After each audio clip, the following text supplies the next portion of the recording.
Islamic financial system follow Sharia principles, support ethical and inclusive finance, and also continues to grow as a global leader despite the challenge in regulation, public awareness, and also skilled talent. So, for overview of Islamic finance, the story of Islamic finance in Malaysia is more than 30 years. The first Islamic bank in Malaysia was made possible under the Islamic Banking Act 1983. The Malaysia Islamic financial system is not closed and inclusive as more institutions are allowed. Constant innovation of product facilities grow in the market. Islamic finance activity are supported by strong financial infrastructure and regulation. A well-developed human capital is the guarantee of a sustainable growth of the industry. So, what is Islamic finance? Islamic finance is a Sharia compliant procedure. Islamic finance prohibits riba or interest. The profit should not be made on guarantee but on a risk sharing. The concept of al-kharaj bil al-daman associate profit with responsibility. According to al-ghum bil al-ghum, return should be depend on the risk. The transaction should be transparent, just an asset back. So let's move on the development of Islamic finance.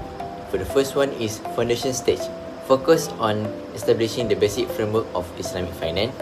Key legislation introduced for Islamic banking, takaful and Sharia compliant financing. Bank Islam Malaysia Berhad established in 1983 as the first Islamic bank.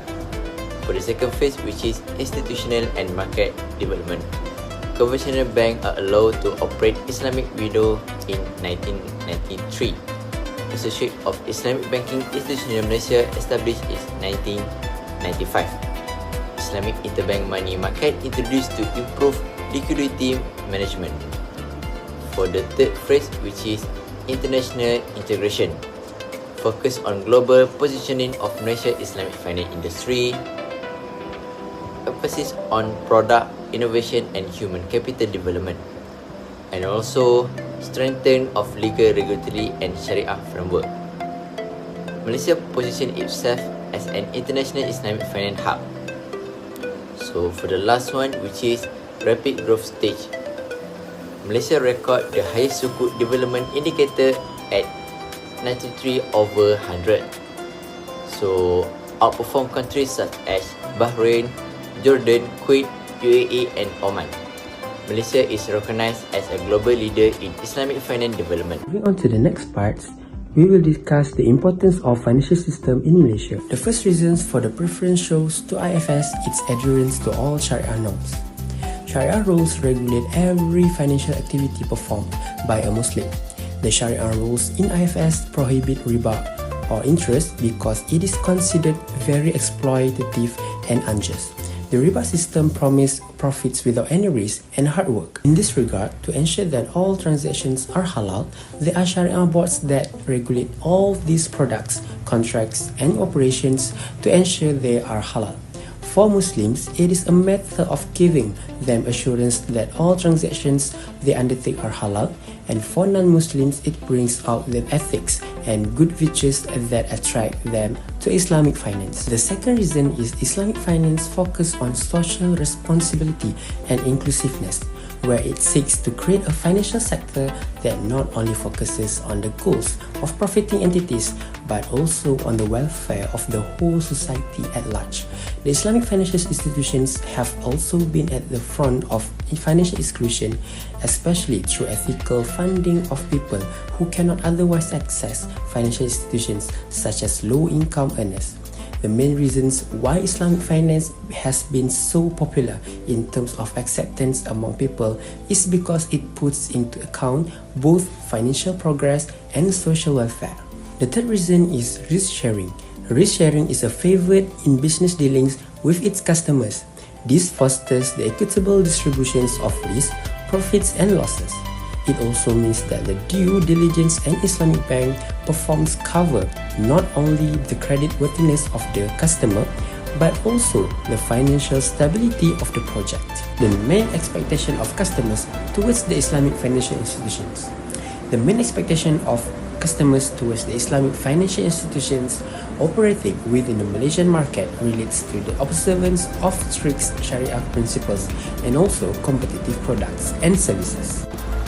Okay, now I will explain the main differences between Islamic and conventional financial system. First, Islamic finance is based on Sharia law, so they avoid interest, gambling, and uncertainty.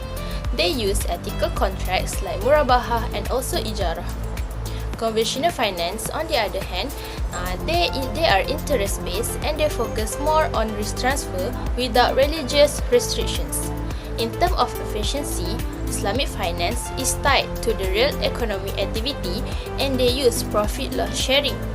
They prove to be strong during financial stress. Conventional finance relies more on debt and perform better in stable conditions. For the risk and stability, Islamic finance faces Sharia compliant risk, but its asset-backed nature makes them less speculative and also more resilient. Conventional finance is more exposed to the interest rate and also market risk and global shocks. When it comes to governance, Islamic finance has dual oversights, where the Bank Negara and Sharia Council ensures strong ethical checks. Conventional finance allows standard rules, but they doesn't include ethical screening.